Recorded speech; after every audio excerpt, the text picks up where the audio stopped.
Hello again. We are charting the higher octave with the one and only Ashton Nyte, singer-songwriter, multi-instrumentalist, and lead vocalist for The Awakening. How are you, Ashton? Fabulous, thank you. How are you?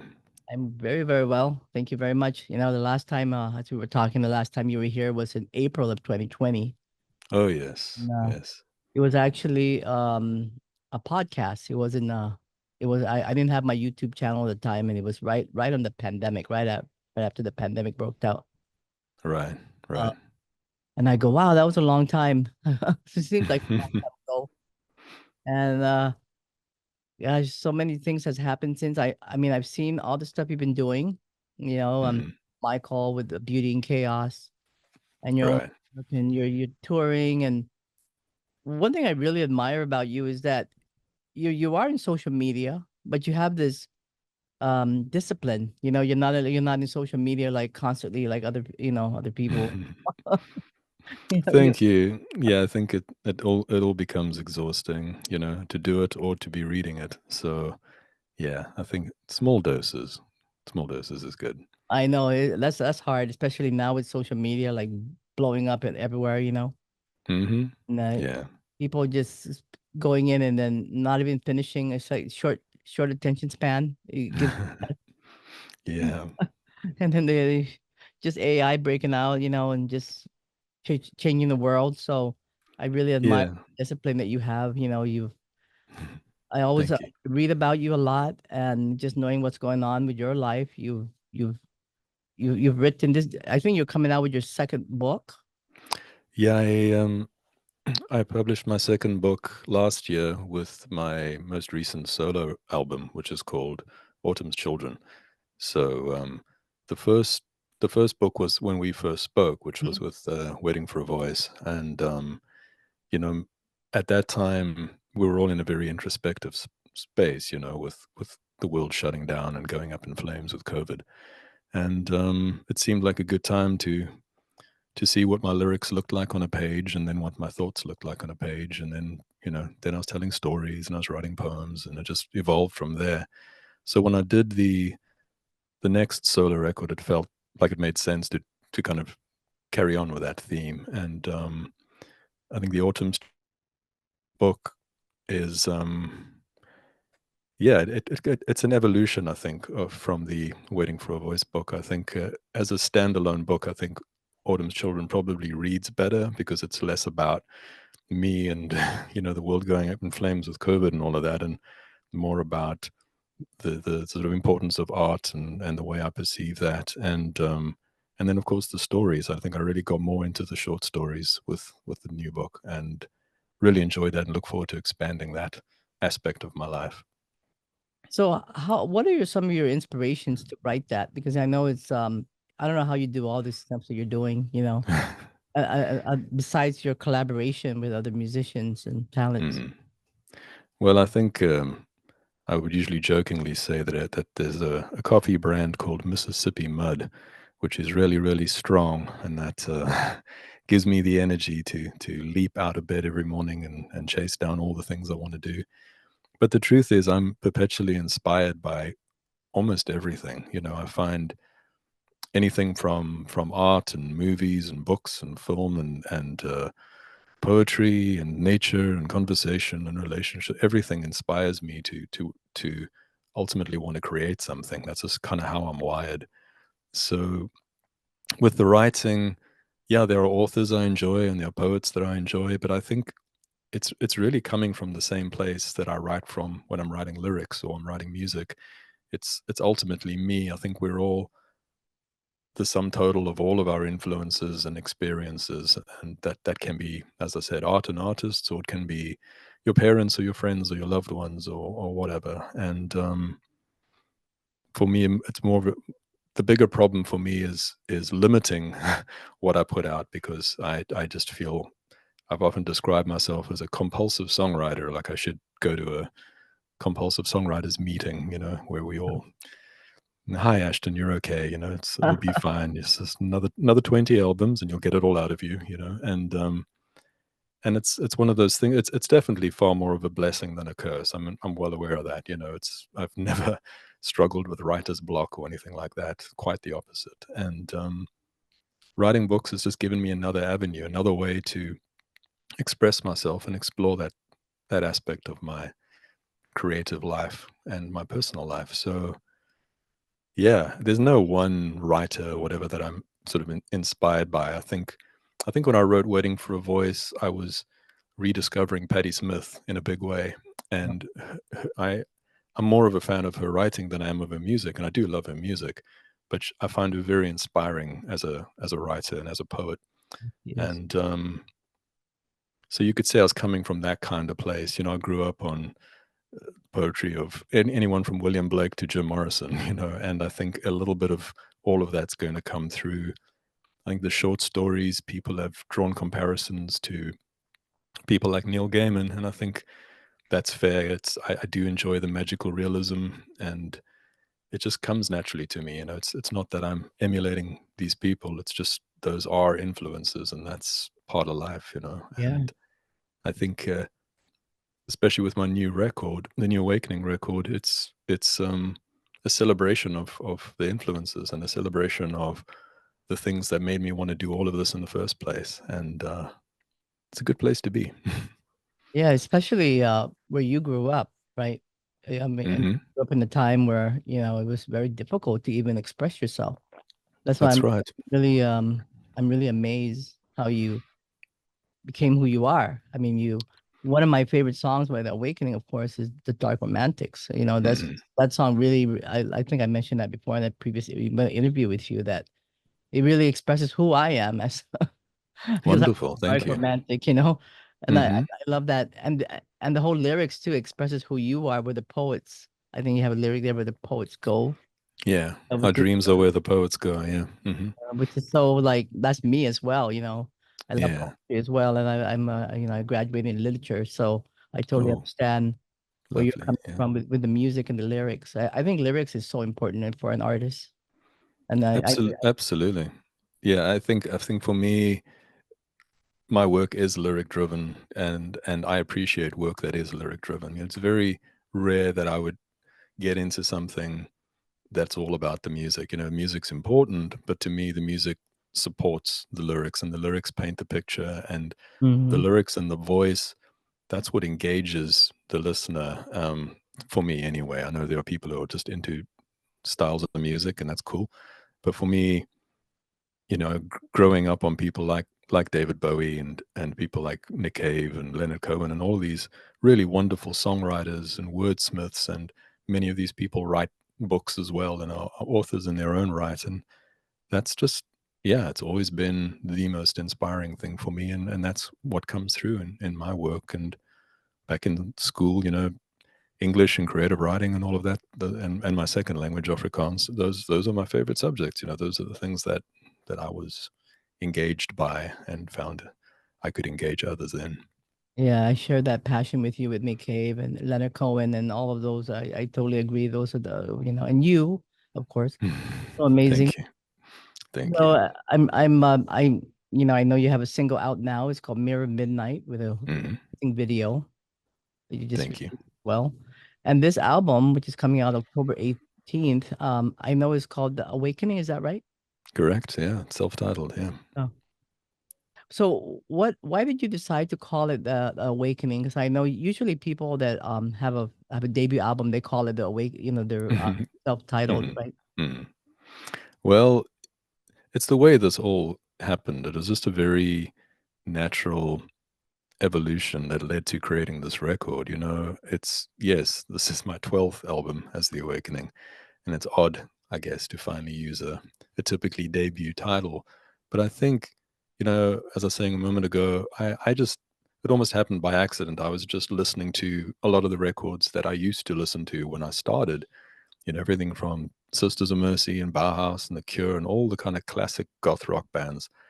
And I just honestly fell in love with it again in a different way, because I'm older and I've done all this work, and I've had the good fortune of traveling the world and playing all over the place and working with wonderful people and all of that. And the songs just kind of resonated differently for me, and I found myself wanting to celebrate that with creating that.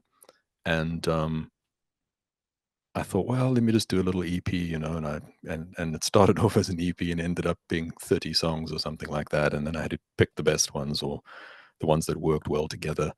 And it was just a very liberating experience for me, the whole creation of this record. And I think having done, focused more on the solo work in recent years and very introspective and very personal, it was wonderful to just get more into a kind of an esoteric place again and make music that, whilst it's personal, is not only personal. I think it's a little more universal. The themes and the lyrical content and the different flavors. And it honestly felt like coming home. It felt like I've Mm. been doing all these different things with The Awakening in the last few years, made a very electronic record with this alchemy, and then I kind of cleared out the vaults of all the heavy stuff for The Passage Remains. But with this one, I sat down and just wanted to create what I would perceive to be a quote classic Awakening record. And not because I've got some massive ego or something, quite the opposite. I just became a fan again of the things that inspired The Awakening, and in Mm. so doing, became a fan of aspects of The Awakening, and I just found myself wanting to expand on certain ideas and limit others, and kind of just kind of massage it into this new, fresh take on what made me do all of this in the first place. And it felt like calling it The Awakening just felt like the most honest title for it, because And it really, it's pretty much what it is. It is the awakening. yeah, absolutely. In every sense, in every sense. I mean, I remember there's a book, Kate Chopin, I think, wrote about the awakening. Hmm. And that was an amazing book. I mean, it really Hmm. does. Uh, I know there was a theme of water.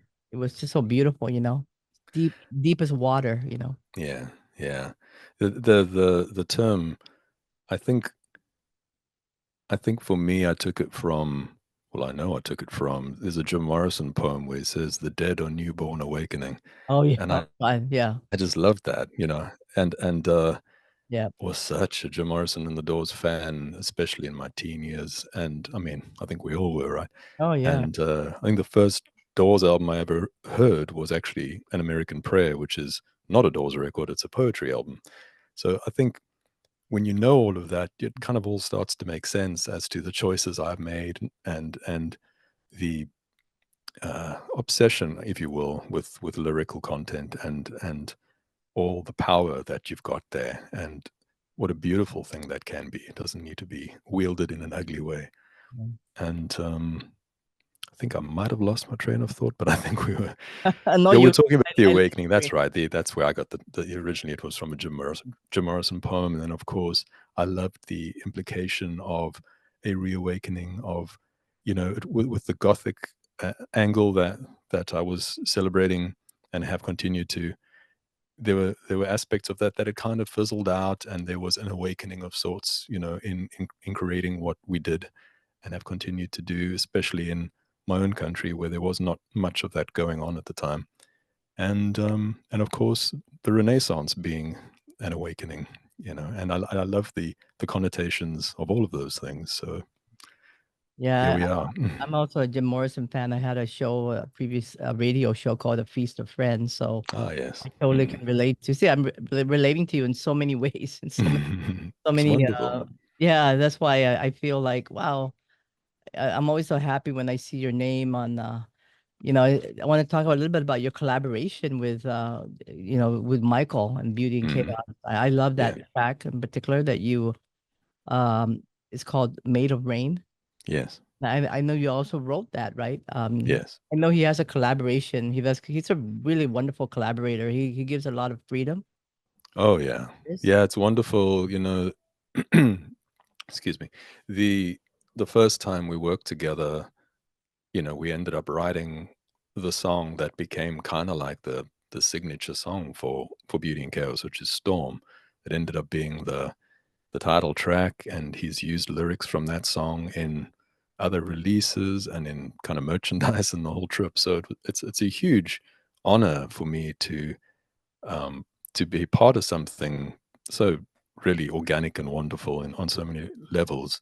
And then to see the work, grow the way it has. And I mean, he's often mentioned Storm in the context of that's the one that kind of really got the project going. And it's, we'd only known each other for a couple of months when we wrote that. He sent me the music, like, which is kind of how he works. He sends you the Mhm. music, and then you've got complete freedom to write lyrics and sing them however you like. And then we sort of send back and forth and tweak and make some adjustments until we get it the way we want it. And with Storm, he sent me the music, and I think I sent the lyrics and vocal back probably in 48 hours. It landed exactly between what I was doing solo and with The Awakening at the time. Solo, I just done some kind of satellite, which has songs like Dressing Like You and that sort of thing. That's very more of a post-punk sort of vibe. And then, of course, The Awakening. So Storm landed nicely in the middle of that. It just felt so comfortable for me to just write those words and sing them. Beautiful. And Yeah, that's how it's. I know. And when I first saw you doing that, there was a video that was you were right on stage. It was just so like, wow. Yeah. Yeah, it's just some relationships just work very comfortably. And I just think we work really well together. And this is I think our fifth song together. Mhm. I think it's our fifth one together. And it's to me it's as powerful as Storm was. It's a different kind of song, and the vocal is more introspective, as are the lyrics, and the music is more introspective. Yeah, even And Made of Rain is so beautiful too. thank you. Yeah, and he sent that to me when I was finishing Autumn's Children, and at first I wasn't entirely sure like what to do with it vocally, because I was in such a different place. I was writing kind of this very organic, folk oriented music.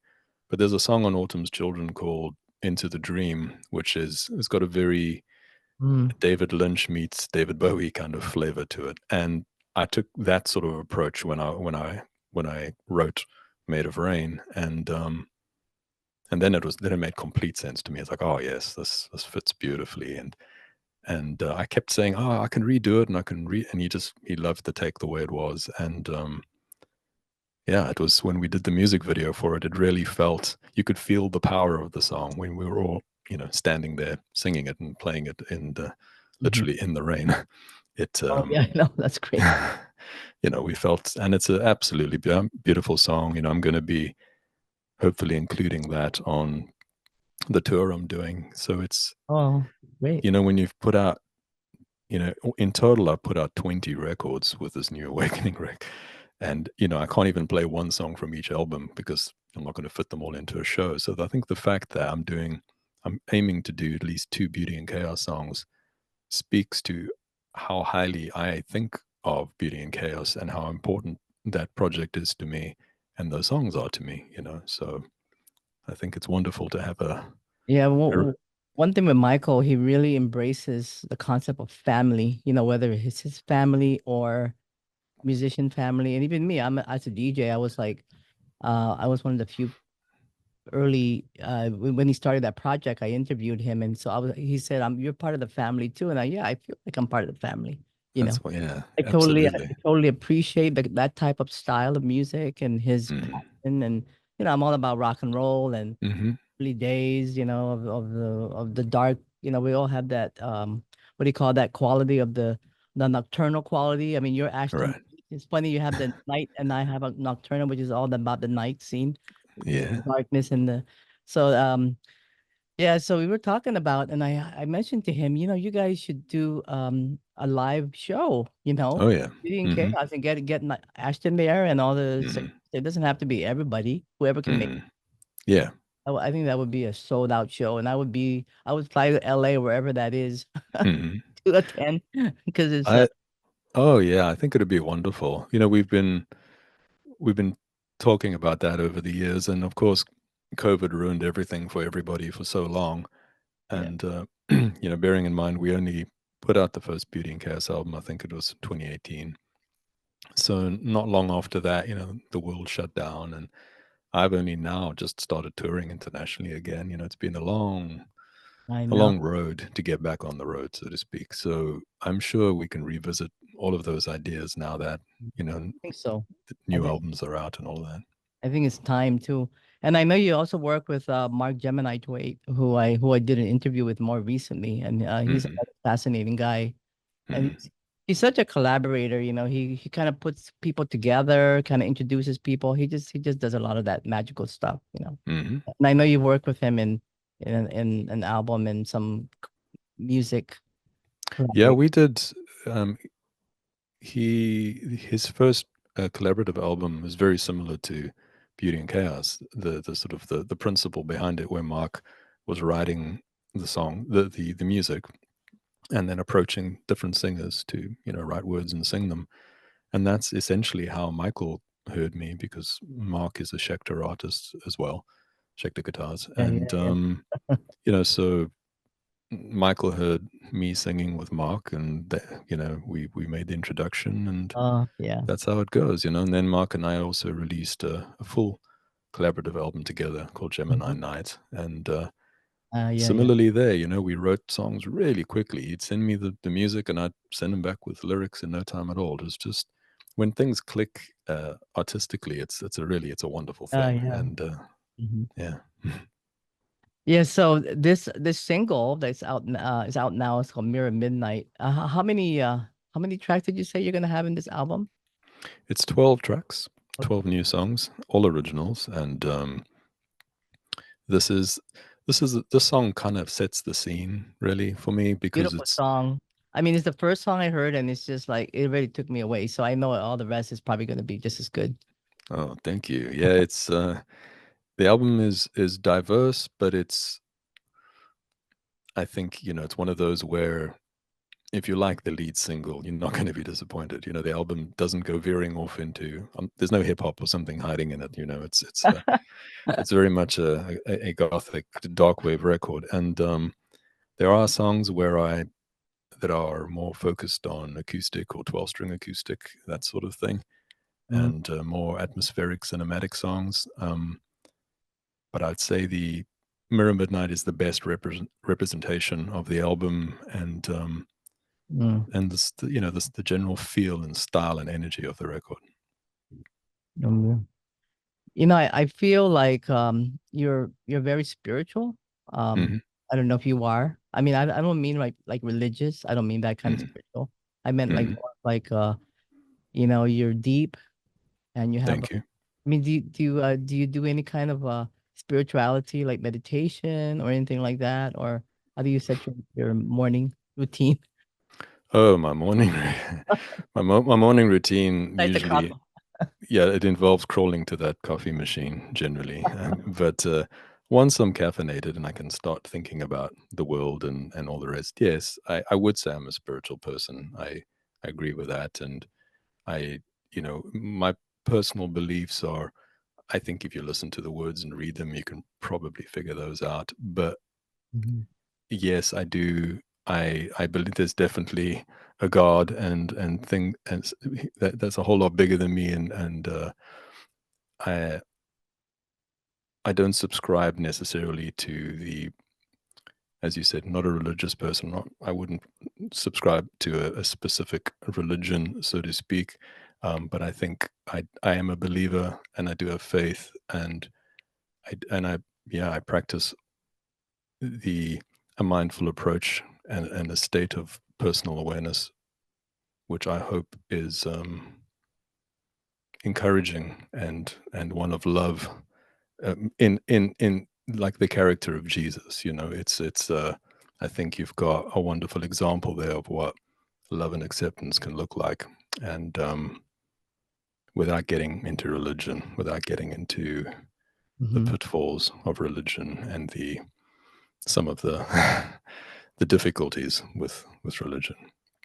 Do you ever feel like certain songs that you wrote are channeling messages Oh, beyond? Mhm. oh, absolutely, yeah. I think whether it's God or love or the universe or your loved ones or your dearly departed, I think there are things working through us all the time, and being able to tap into that is wonderful. To be able to look, you're not always even aware of it when it's happening, and then you create something and you think, well, where did that come from? How was I able to just do that or just channel that or whatever? So no, spiritual existence is very real to me, and yeah, it's not something I take out on a certain day with a bunch of rituals and things. It's just part of life. It's part of my reality. Yeah. Yeah, I could feel you tapped into that particular energy. Yeah, Yeah. just by knowing your music and stuff and the way you are. Mm, You know, mm, you're kind of like that dark, um, musician that I mean I mean you're not very what do you call it? You're mysterious in a way because some musicians they go on there, they're also social media like left and right. mm, You're kind of like that mystery that's in the corner there. Come mm. in and you come out, and but then you're like all over. You're touring. You're doing all these amazing things, and um, Yes. Thank you. the, Yeah. which human emotion do you feel? Do you find more difficult to express? Because I know human emotion is kind of hard sometimes. Some of them are easy to Mm. express. But some do you find one that's musically a little more difficult to express musically? Um, I think, that's an interesting question. I think the emotion of anger for me is probably one I stay away from. So I'm not sure if that's the same. Yeah, because I, it's kind of negative, anger yeah, I think vibration. Yeah. Yeah, I think there's like on this record, a song like Mirror Midnight, and there's a song called Fallout, which both have a socio-political kind of commentary. But I think that's kind of where I draw the line personally. I feel like it's more like expressing a frustration or a disappointment with the way things are. It's not getting all angry and wanting to go out and break stuff, because I don't really think that's going to help anything. So I think you can be upset, and you can certainly speak out about injustice and so many things, and try and effect positive change. But that's ultimately what I feel art can do, is help affect positive change, or indeed affect positive change. And that's more where my writing tends to go. And yeah, I'm more comfortable writing sad songs, so I think, I Yeah. tend to write a lot of those, and I have to sort of, go, okay, you've got enough of those on that record now. Let's sing about something else.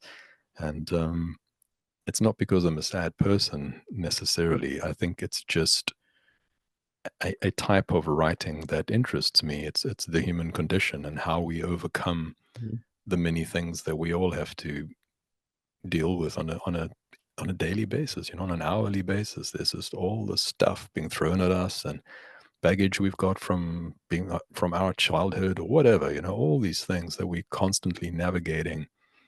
So that tends to be what I write about, because that's the life I inhabit. Yeah, I think anyone who's familiar with the genre and Mm, the era of music and the style of music will understand that is a sadness is coming not from a place of misery or anything like that, but it's more of like what do you call it, the duende spirit, within you. mm, mm, Is that emotional spirit? Nick Cave expressed that very well, and when he talked about he had the spoken words on that topic, you're on the right. spirit. Mm. It's a inspirational, creative inspiration you have within yourself, and you have that definitely. Um, I think so. Thank you. It's again, it's ultimately a blessing. It's not something I've gone out and you know yeah, it is a blessing. bought on Amazon or something.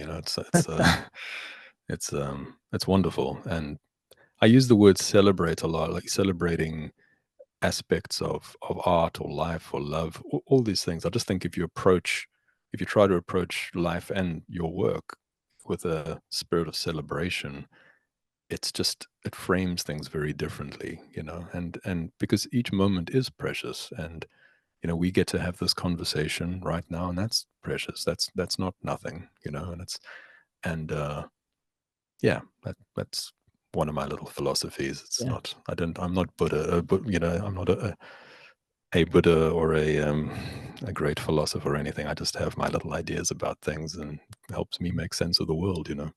yeah, it makes who you are. Mhm.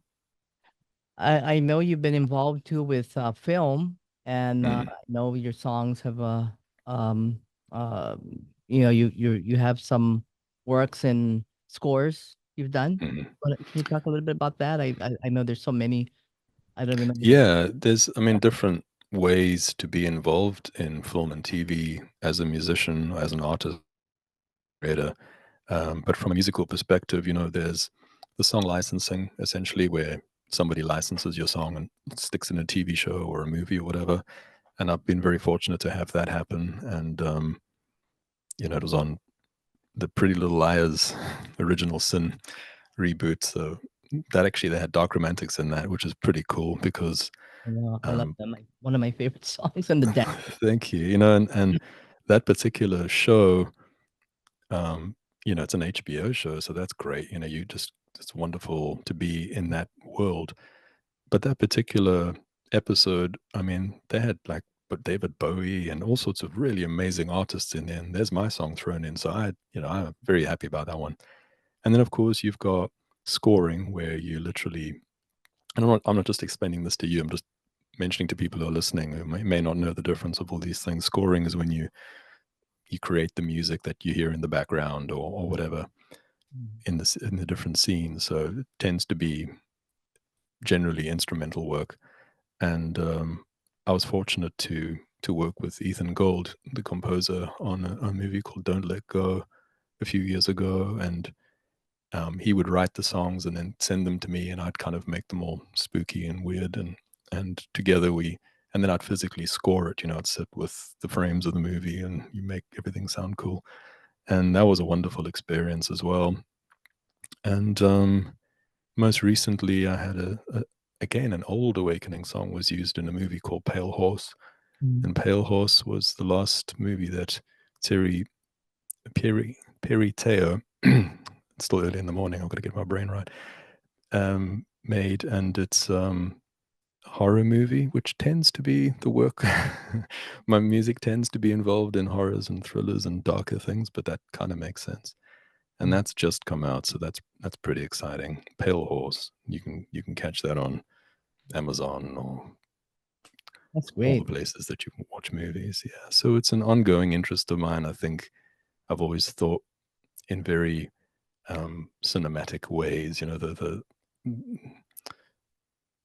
The visual aesthetic has always been very important for me when I'm creating music. There's always some idea that I've got that is very visual, and again, it was kind of a natural evolution to just literally get involved with movies. So Yeah. it's something I hope to continue doing and expanding on. Yeah, I mean, I can't wait. I'm gonna check that out. I think it's wonderful, because I mean, your work is expressed in so many different ways, and I think that's a good way to if people want to check that out. They can look, I guess, look it up on the. I know one of them is premiering on the Sundance Film Festival. Don't Let Go, right? Yeah, that premiere that was back in 2019, I want to say. Yeah, that and it premiered at Sundance. Yeah, and then Pale Horse has just come out now. That's kind of doing its rounds now. And Kim Durham is the producer who approached me very kindly and used my work in it's actually an old song off an album called Ethereal Menace by The Awakening, and the opening track called In Etheria. And yeah, that's featured in the movie, which is just wonderful. It's a beautiful movie. It's dark. It's a horror. Beware. But it is. We are open. I love film and horror film, especially if Halloween's coming up. It's always a busy time for me as a DJ as well. But Yeah. I totally get it. And I know you're touring, and I'm so glad I was able to catch you before you went on a tour. So I'm glad we're able to do this interview. I know you're going to Germany in September 28th. Hmm. Yeah. Yeah, I start off at a festival called Campus Noir in a town called Ilmenau in Germany, and that's on the 28th. And then I have a wild Sunday where I have to drive back to Oh, Frankfurt and then fly to London and then play a show in London on the Sunday. And then after that, we head up to York for a show, and then Edinburgh, and then Sheffield. and then I come home for a couple of weeks, and then it's back to Germany, and we're also doing Belgium and the Netherlands on that tour. So, But it's a good thing you live in the U.S. now, right?